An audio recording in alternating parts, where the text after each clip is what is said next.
ça dans le gosier. Attends, je t'enlève un peu ça. Un peu pas. D'accord? C'est du local, ma belle.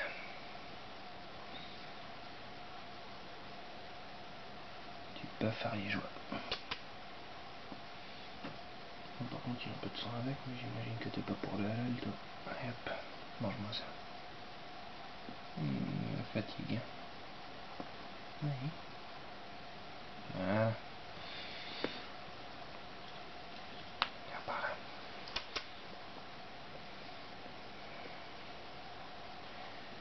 Du bœuf haché avec un petit peu d'eau. Les rapaces ne boivent pas, à proprement dit. Ils se nourrissent uniquement de viande et s'abreuvent uniquement avec l'humidité présente dans les aliments. Allez dire. Il faut savoir que cette petite chouettulotte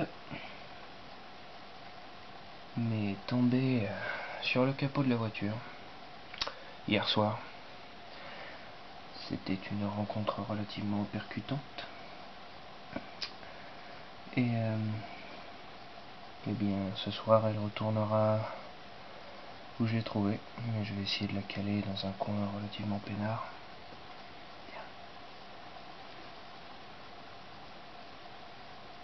Bon, elle est en forme, mais disons que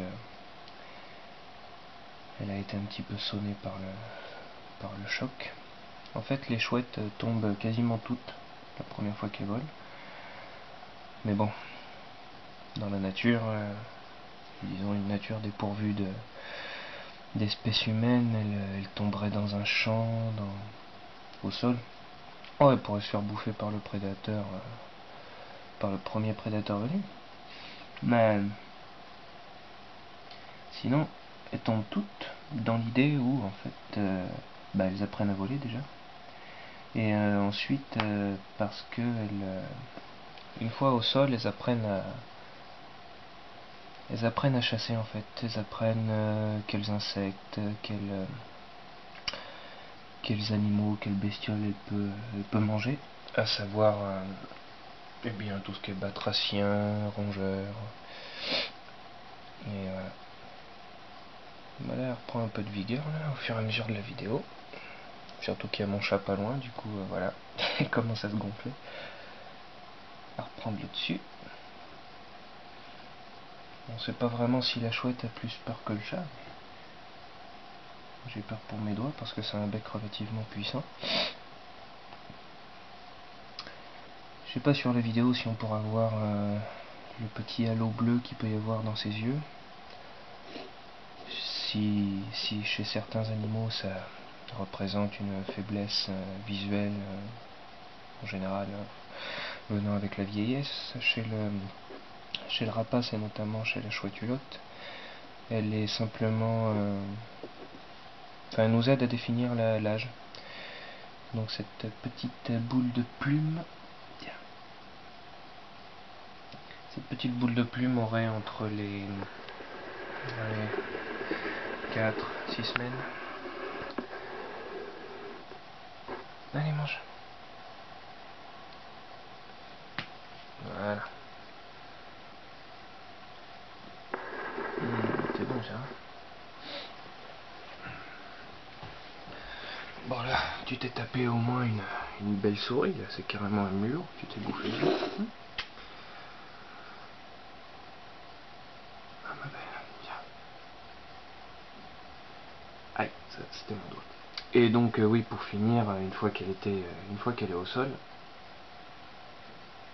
Aïe, c'est mon doigt, je t'ai dit. Oui, bon ça va. Bon, elle claque son bec de mécontentement. Elle a un caractère un peu particulier, ça se comprend. Elle a à mon avis eu sa dose d'humain pour toute une vie. Et oui, donc pour finir cette histoire, une fois qu'elles sont au sol, elles apprennent donc à chasser. Et elles apprennent également le bruit des parents. Donc leur piaillement, tout ça, ils restent en contact, les parents en l'air et les chouettes au sol, quoi, les petits.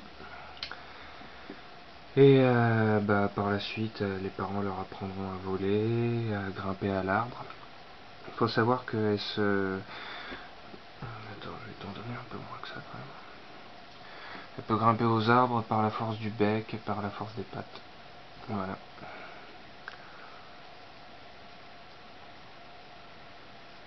On va s'arrêter là peut-être. Voilà.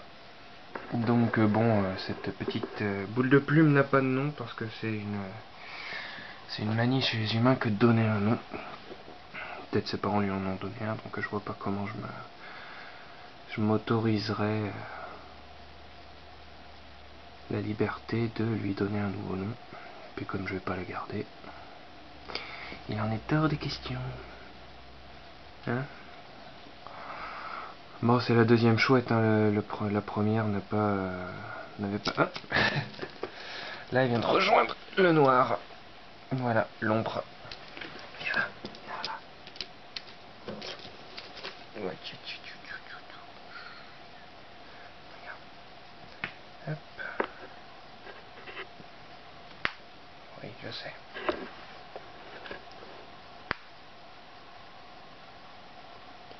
Voilà la bébête, vous avez le chat derrière d'ailleurs. Voilà. Hop.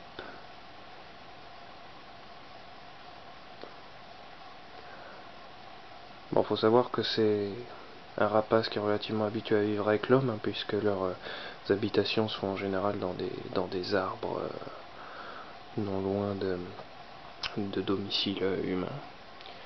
Donc elle est habituée à entendre la voix, elle est habituée à certains comportements. Faut pas faire de grands gestes, sinon ça l'effraie. Voilà. Le chat derrière qui est complètement philosophe, qui est habitué, hop là,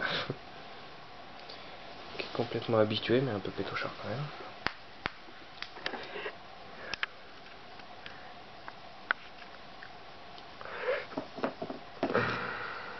On va essayer de leur donner un petit coup à manger, puis on va laisser peinard. Tiens. Voilà. Bon, à mon avis, on va lui donner un peu plus. Allez, tiens. Elle est crône d'un seul coup. C'est énervé, elle s'est réveillée.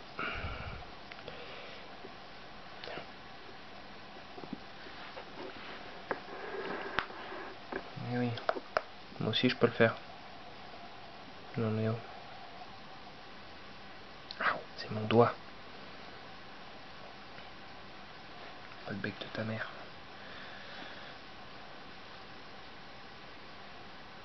Voilà.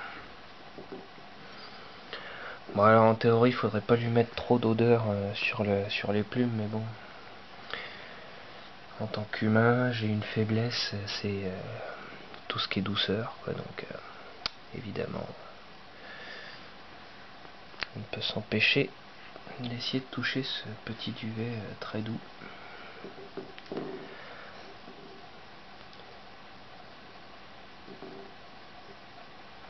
Tiens.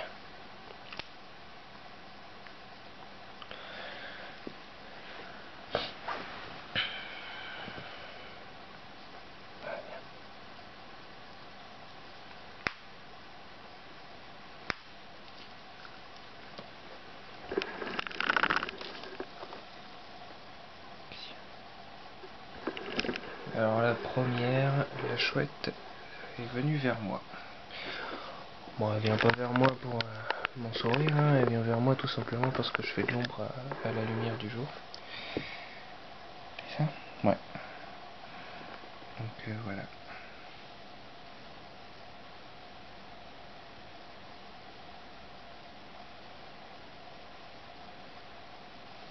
Je vais lire. Hop. On s'arrête là. Voilà, vous avez rencontré la chouette. Hulotte.